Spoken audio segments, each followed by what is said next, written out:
ઉનાળાની સિઝનનું જે skin care routine હોય છે એ વર્ષની બાકી સિઝન કરતાં કમ્પ્લીટલી અલગ હોય છે, કારણ કે ઉનાળાની સિઝનમાં ફેસ ઉપર પરસેવો અને ઓઇલનું પ્રમાણ ખૂબ વધારે હોય છે. તો સૌપ્રથમ જેન્ટલ ક્લિન્ઝરથી ફેસ ક્લીન કરો, જેનો બેઝ ગ્લાયકોલિક એસિડ, સાલિસિલિક એસિડ જેવો હોય, જે ફેસ પરથી ઓઇલ અને પરસેવાને તો દૂર કરે, સાથે સાથે ડલનેસ ઉપર પણ કામ કરતું હોવું જોઈએ. ત્યારબાદ કોઈ પણ એક antioxidant serum, specially vitamin C વાળી સિરમ ફેસ ઉપર લગાવો, જે પોલ્યુશન અને સન ડેમેજથી સ્કિનને બચાવે.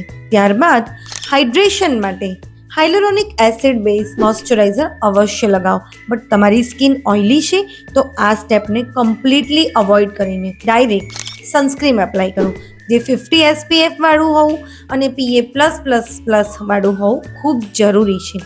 દર 4 કલાકે સનસ્ક્રીનને રીઅપ્લાય કરો. દિવસ દરમિયાન પાણી અને લિક્વિડનો ઇન્ટેક વધારે રાખો. અને હા, હેવી મેકઅપ કરવાનું જરૂરથી ટાળજો.